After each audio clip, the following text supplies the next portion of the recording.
Happy Sunday, you all. I know it's been a very long time since I have posted anything. I had a lot going on. First, my daughter got married. I will show you some of the pictures.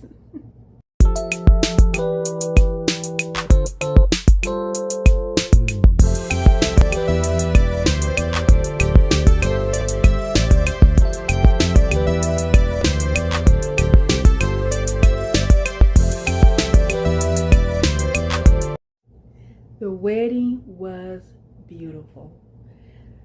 She shocked me because she brought me up to dance. I had the privilege of walking her down the aisle. I had a small mistake. The aisle was a little bit smaller than we thought it was going to be. So I kind of stepped back and knocked down the trellis. But it was beautiful. So I have been taking care of wedding plans, getting things ready for the wedding and for guests and company and new family, meeting them. You all, it was beautiful.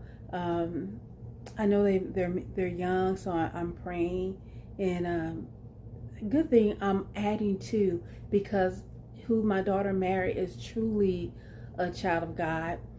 He loved God. He allowed God to lead him, and he listens and he obeys when God say do something. So I was hoping before the wedding to do a interview with them about young love in college, but unfortunately I was not able to do that because things got hectic like real fast. You all excuse me, I'm tired. I've been working around the house. I've been tired. The week before the wedding I was like, I should have taken off. No, I'm glad I took off the week after the wedding, because you all, I slept. I mean, I didn't know how exhausted I was. I slept. I mean, every time I sat down, I was like, I start sleeping. So I was doing that. I got that. Been a dentist, y'all. I'm getting Invisalign. Yay. Pray for me, because I will be 54 on the 25th. Hey. And the older I get, the wider my gaps become. So I'm gonna get that taken care of. Yay. All right. They said my teeth are good. My gums are good. Matter of fact, the hygienist, I believe, she was like, did you, because I had a new dentist, she was like, you just had your teeth cleaned? I'm like, no. This is the first time I had to clean this year. I try to go every 6 months, but I've been busy. She's like, oh, they're good. They're clean. I'm like, really? She's like, yeah. So did that, got that out the way. Now what I'm trying to do is downsize a lot of stuff, because it's just me now. I'm an empty nester. So I believe what I want to do when my lease is up is found me a smaller place. That's me. Kind of, start living below my budget. I'm even thinking about either a tiny home, studio, or apartment, or like a 2-bedroom house to buy. I wasn't quite sure if I wanted a house, because gotta get the credit together and everything. I was at like a 7 something. I think I slipped down to a 7, but I wasn't sure if I wanted a house because the maintenance. But you all, apartment rents are crazy, especially here in Texas. They are crazy. So a studio apartment is like almost $1,000. I remember my first apartment was a studio. I think I was paying like $250, $300 a month in my 20s. That was 30 something years ago. So what else have I been up to? Working, training at work. Really, you all, what I've really been up to is learning me. Learning me learning how to grow spiritually with the Lord, and just learning that I can't change some things. You know, one of the things, I hope I said this correctly, the serenity prayer. God grant me, but I say God bless me with the serenity to change the things that I can change. Well, let me rephrase that.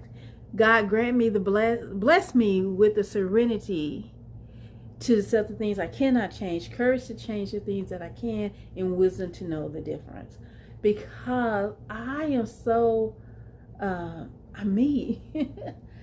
I think with love and kindness, you can change anything and anyone, but that's not always the case. And then I realized that I was giving out so much that I was leaving less for myself. And then because I left less for myself, I doubted myself. Just to be transparent, I never thought I was the ugliest crayon in a box, but I knew I wasn't the most beautiful crayon in a box. I would not have considered myself ugly, because the truth is, I don't believe anything God created is ugly. So I knew that. I knew that much. I knew that I could not be ugly, because I have not found one thing that God created was ugly. And I know they say beauty's in the eye of the beholder, but I have behold a lot of people in my life, and I believe they're beautiful. You found something beautiful, and then that just, it glows and it grows. And so, but at one point in my life, I thought I was the ugly duckling. I have struggled with my weight since I was a kid. Then I got the birthmark. My mom called it the Tempest Bledsoe birthmark. Although I'm older than Tempest, I'm 54. So she should say she got the Renee birthmark. Anyway, but she said it's grape juice, grape soda. I tell you all that. But because I didn't think I was beautiful, I didn't think I was cute. But I'm growing now. I'm growing because I'm beginning to see me as God sees me. You all, I have children coming up.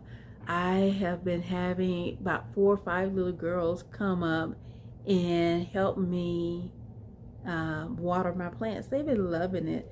So I'm sure they're about to knock on the door. See? So I'll be back. Okay, I'm back.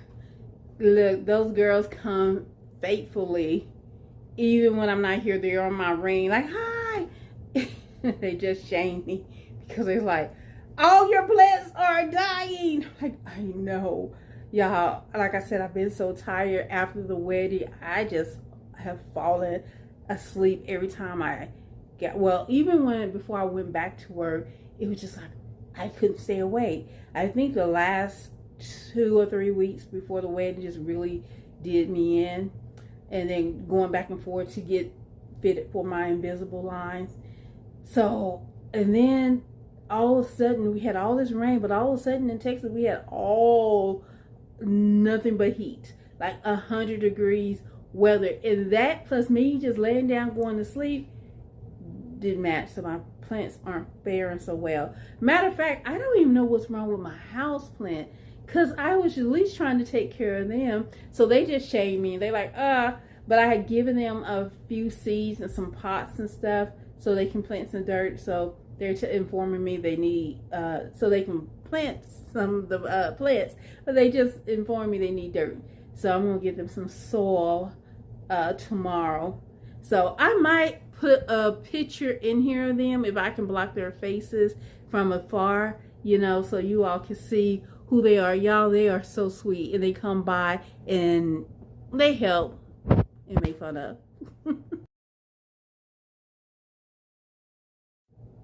So as I was saying, I've been working on me. I've been working on accepting me, my beauty.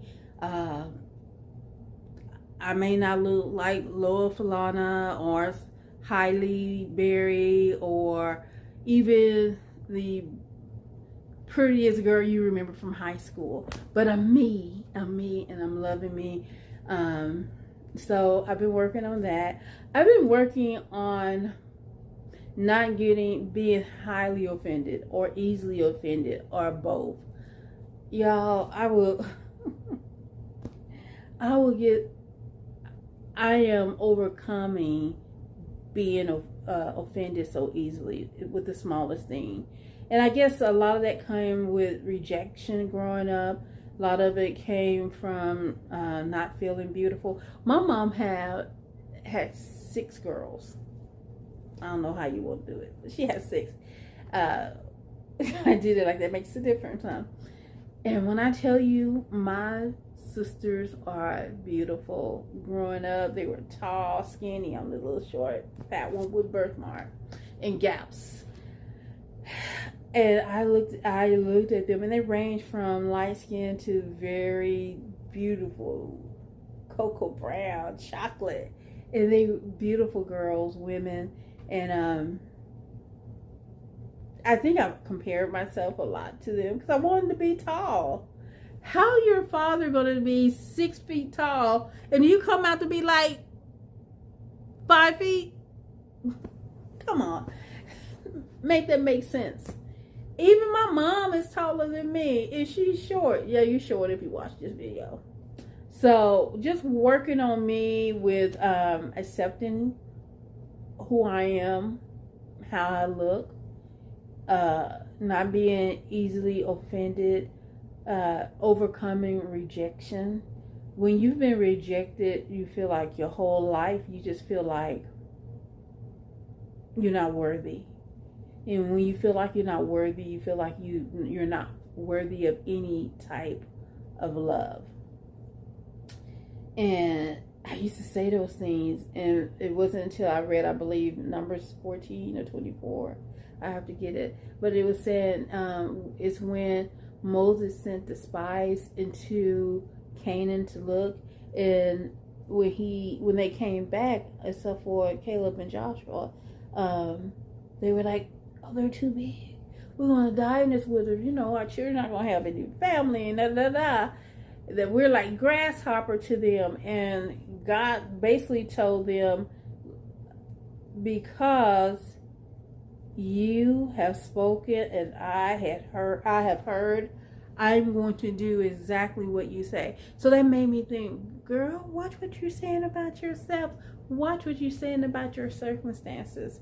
And again, I will put that up so you all can get that verse. So I've been working on that. I've been working on knowing that you can't hold what does not want to be held. You can't hold on to what doesn't want to be held, or what isn't yours in the first place. And knowing that it's okay.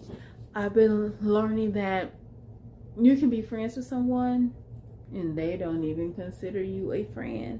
And then I'm like, I gotta change who I am because, and God's like, why you gotta change you? I made you that way. I made you friendly. I made you with a forgiving heart. Why do you have to change? Why can't you accept who you are and learn that rejection is sometimes protection, or rejection is sometimes until things are worked out?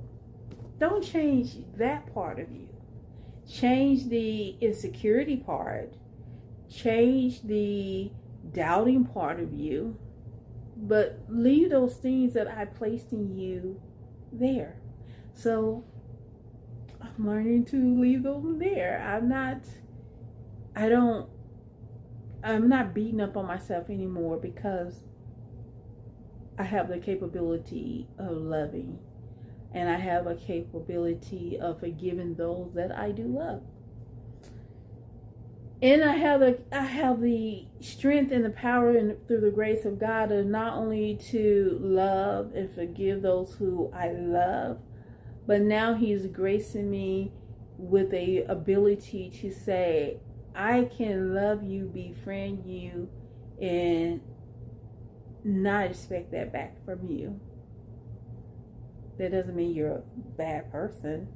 That doesn't mean you're a heartless person. It just means that where I am with you in the spirit, in which will roll over to the flesh, you're not there, and you're not there yet, and you may not ever be there with me, and that's okay. I've been thinking about friendships that I love. I mean, truly love these people, and there's some that I would like to rekindle and keep. I would like to keep them all, but I think what I'm learning now is just putting them where they belong. If you cause me this much stress, you know, I gotta stay away from you, even though my heart is like, hey, you love this person, you're praying for this person, and I want to call them and say, hey, you want to go have lunch? You want to go do something? But then I realize, will that open the door? Am I completely healed from, am I just completely healed? And what do I need to be healed from? Y'all, I'm just talking tonight. I need to be healed from, I was stressing myself out. Worrying about what everybody said. I think I told you all that I had read in Peter's that when Peter was in prison, and when the angel came and led him out of prison, past the guard, out into the field, he was like, surely I know God loved me. He saved me because he delivered me from King Herod and from the expectation of people. My problem has been trying to please people while I suffered in silence. My problem have been giving to people my all and left me with nothing, or just a people pleaser. And I heard somebody say the other day, when a people pleaser realizes that they could never please the people, they change. And that wasn't my case. I just became stressed. I became overwhelmed. And then I'm scrolling through the phone numbers in my phone, and I'm realizing I can't call a lot of people to pray. I got like 5 good people that I can tell you that I can call and vent. Maybe 3. And for sure, 2 of them are my cousins. If I tell you, it's just like, all right, I can call those 2 women and just like talk.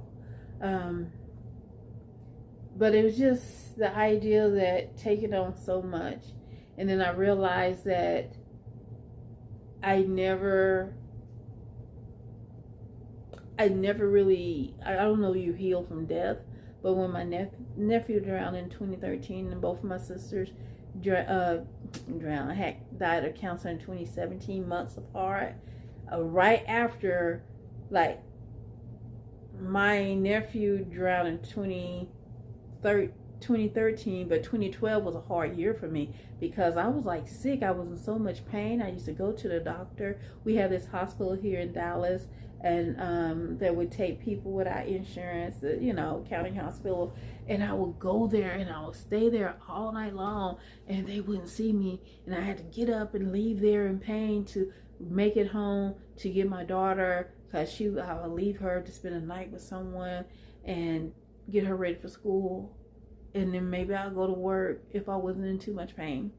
So 2017, then I had like surgery because there was a spot on my ovary. And then after that, my nephew died in 2013. So I really never got over being healed before we're hit with my sister having cancer, her son dying, to the years of her being sick, to me being homeless, to then cancer came back. She beat cancer the month that her son died, for it to come back the second time, and then the third time it came back, and she got her healing in heaven. And then as soon as that was over with, God kept telling me to talk to my older sister and just give her a word, and I just he would just kept bugging me. He was like, I need you to get on that phone and talk to her and tell her. And I told her and I called her. And then that opened up. We realized she had cancer. So as I'm trying to heal from me being sick and my body being cut on a second time, because I had been cut on for cancer myself, probably like in 2001, 2002. I went from all of that. Just I'm a good pack. I can pack stuff down, right? So I didn't heal from that. And I couldn't breathe. I went from me being sick to, we found out that my sister has cancer. Another one had found a lump. Thank God it wasn't bad. It was benign, nothing. To fighting with her, to next thing you know, her son drowned, to her healing, to her discovering cancer again, to the healing, and then months later it's back again. And I'm not going to tell the great details of that one because I'm not ready to. You know, I think she has children, and my mom, I think it's their story to tell. I can just tell you how it impacted me. And then from there, burying her. But looking at my older sister, and I'm like, are you okay? She was like, yeah, I'm okay. I was like, are you sure you're okay? Yeah, she's okay. Just to find out she has cancer. And then as soon as we buried her, months later, because it went quickly. That was my Shira, y'all. My little sister, Donna, she was my Wonder Woman, but Camille was my Shira. Long story. I'll tell y'all about that one day. But I went from that to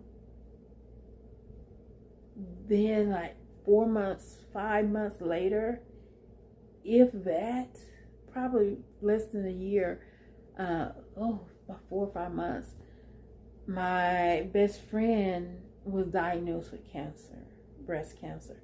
So I went from being sick, nephew drowning, sister sick, illness that lasted for 3 years, that weighed heavily, to taking out one of my best friends, my sister. And then from that to another sister sick, to that my best friend being diagnosed, and then going through all of that with her. It was a lot. It was a lot. And then at the time I was homeless with a young girl in elementary school. And who give you permission to rest? You can't. Couldn't find a job. And a lot of things that I was doing was I was working at night. My cousin had a job, and I was trying to help her out, and I was just trying to do anything to survive. So I realized that I was a lot of stress, and what really set it off is when my biological dad got sick. Well, he's been sick for a long time, but when he got sick and he died, and I just felt like, I have family members, I do, but I didn't feel like I had anyone to really help me maneuver through the feelings that I was feeling about his passing. And then right after we buried him, y'all, I'm an aunt's baby. I love my aunties. I love my aunties. I love my uncles. I love my aunties. And one of my aunties who lived right up the street from me, who I helped out a whole lot, she passed away suddenly right after my dad. So I realized it's a lot to just say. That's what I've been going through. Long story short, I had to seek counseling. It has helped a whole lot. It has helped me to realize that I'm worthy of love. I'm capable of being loved. And I ain't no doggone me superhero. Nuh-uh. Anyway, I had to learn that I couldn't do it all by myself. That even superheroes have sidekicks. And just because I'm a believer does not mean that I can't get down. I think I told you all before that one person like, but you go to church, but you minister. What do you mean you get depressed or you got depressed? I'm like, you must have read the Bible. I mean, Jeremiah was a weeping prophet. You have prophets. I mean, you have Elijah running away because he got so depressed. You got Job who got sick and just wanted to die. It's like, So really what I had to just really do was just sit down, learn to accept me, and not what people think. 50-something years old and I'm still triggered when someone talk about the gaps in my teeth. Okay. And 50-something years old and I'm still triggered because someone said, oh, you walk with a limp. And you know what, God, just today, I had to thank God for my limp. I'm not crazy. You know why I thank God for my limp? Because when I was in my 20s, I came down with Iguan procrostinoma. I had cancer in my leg. I think I spoke about it before in another video. Go look at it if you haven't seen it. And because they had to remove a lot of fat tissue, veins, reconstruct a lot of stuff, and they didn't tell me I needed reconstruction. Not reconstruction. They didn't tell me I needed rehab, so I never got rehab. So I walked with a limp. And then today, literally, I was walking to my car, and I saw myself on my camera like I'm walking with a limp. And it was like, girl, why you tripping? You better be glad you're walking. They had planned on amputating your leg up to the thigh. And you're talking about what? You're limping. I walk with a limp. I walk with a limp. And guess what? I'm proud. I'm proud because that's a blessing. That's God's grace, because I could not have both of my legs today. So I thank God for that. Just learning not to be triggered, not being offended, and realizing that the spirit of offense or being offended it really comes from being rejected. Not really feeling like you're good enough. Not feeling like you're loved. But I'm loved. I got a family who loves me. I have friends who love me. And most of all, I'm loving myself. And more importantly, I realize God loved me. So y'all, that's where I've been, working on me, working on the new version of me as a mother of two. I'm a mother of two. I'm a mother of two.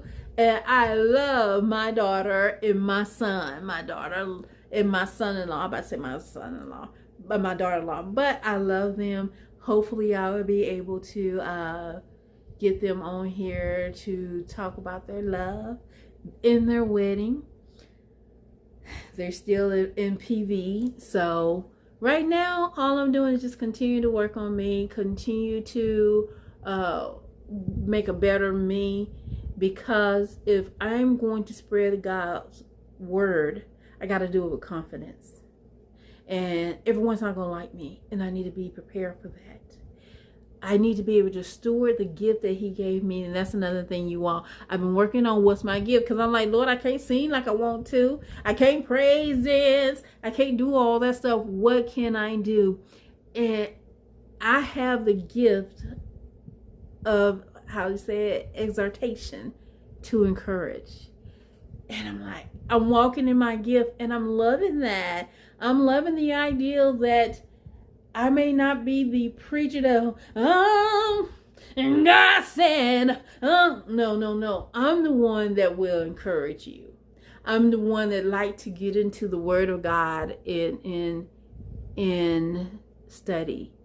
And I had to grow into that too, because I'm like, I don't preach like everyone else. I don't teach like everyone else. So I've been shying away from that. And I thought, well, you know what? If I don't study, then guess what? He won't ask me to do it. God said your gift and callings are our repentance. Baby, you're going to do it because I spoke. And if I spoken, nothing I say goes out void. So yeah, work on it. So I'm working on it, you all. But anyway, that's all I've been wanting to catch in and catch up on, and let you all know I'm doing well. My plants aren't. I did join a group. I joined a Facebook group about growing plants in Texas. I truly believe it's the soil, y'all, because my elephant ear that was just blooming in the house and growing, I repotted. It has started to die. And there's nothing I can do right now with it. Every time I turn around, if I turn it around right now, you all may talk about me. So I don't want y'all to talk about me. So I'm not going to show you all that. Isn't it just like people? They want to show you the good part, but they don't want to show you the bad part. They don't want you to see the ugly brown leaves falling in the wilderness. But that's part of life, you all. And the only thing we can do is continue to let it wilt till it die, or we do stuff to make it better. I'm choosing to make me better. I'm choosing, if God bless me to see 54 this year, I am going to be better at 54 than I was at 53. Anyway, you all stay blessed. I hope you have